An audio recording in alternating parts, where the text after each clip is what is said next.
This is another fishing podcast. You had this dream of being a professional bass fisherman, and obviously she saw how passionate you were about that, and so it was her idea to do this and to travel with you on the road. Like that is incredible, you know. And also, yeah, just go into that. Like, what kind of a woman have you found here? You know, I got really lucky. She and I were sitting at home and it, started talking about trying to fish the Opens next year. And I literally walked in the house one day and she goes, "You got two options. You can either quit and fish full time or you can quit and find another job." And she knew which one I was going to take. But, we had to sit down and financially plan, which is what she does for work. And so she ran all the numbers out and, we looked at it every way that we could. If this happens or that happens, do we only for this or that? And the numbers worked out. And when the numbers worked out, we started that process. We put our house on the market. It only stayed on the market, I think, 6 days. Sold the house, moved into my house, and then I continued to work until December 31st. And then we moved into the camper and left January, I believe, 2nd or the 3rd for Florida, and been on the road pretty much ever since. So basically, you've 8 months you've been doing this? 9 months, is that right? Yeah. Okay, so yeah, roughly something like that. And so she, and this is amazing because women are nesters. Women like to nest. They like to have their, like my wife's, doing all kinds of stuff. She's trying to give our place, more curb appeal. And I mean, dudes are like, I just need a cave, man. Like, I just need a place to, something over my head. And we were very, very basic as compared to women. Like things got to be, perfectly decorated and all kinds of nonsense. But what's amazing, what's amazing though is so, and I think my wife would be similar. I think. But your wife said that. She's the one that said she'd never own a house again. That's pretty. So what is it? And maybe you feel the same way. I'm sure you probably do. What was it about home ownership that was so like see you later? I don't need to do that anymore.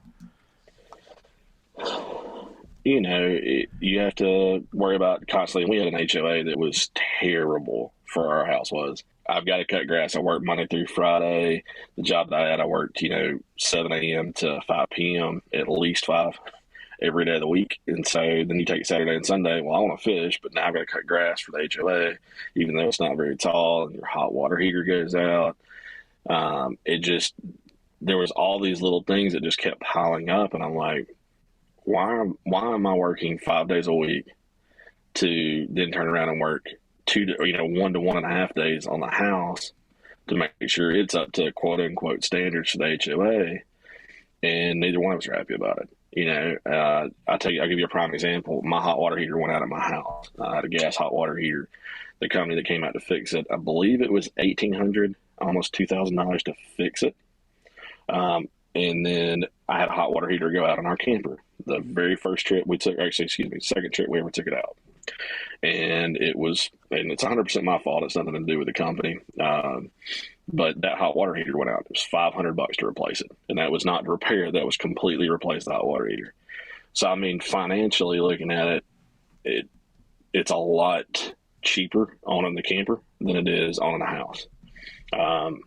And that's one of the biggest things. But the thing that really sold me on it was I don't have to cut grass every week.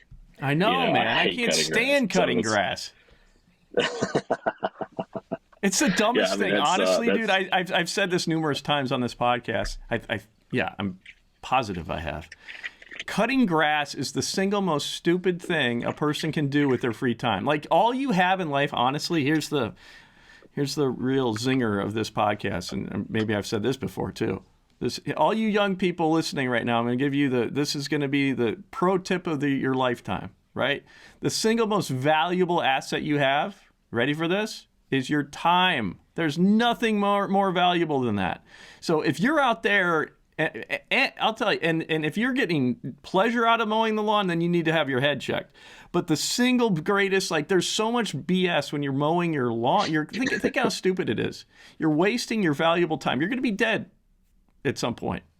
And so you're wasting that valuable time cutting grass. Like, tell me, dude, for sure there's got to be, like, they can't develop a grass seed that doesn't, so that grass only grows this high. Like, seriously, right? Like, of course they could. You shouldn't have to cut grass anymore. But anyway, I digress.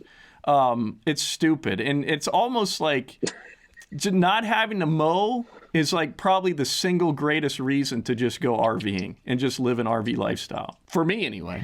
Yeah, no doubt. I mean, well, I mean, for me, like I said, I know a lot of people have HOAs, but our HOA was awful. I mean, they would send us tickets or not tickets, but write us, citations, I guess. My wife left her car, like literally a tire parked over on the grass, and we got a citation for it. And so being able to get rid of that, get out from under the house, and the way the real estate market is right now, if you can sell your house and live out of a camper for a little while, why not? I mean, you're going to make enough money off of it that it helps out with the expenses of buying that camper. And then if you don't like your front yard, you can change it every day of the week.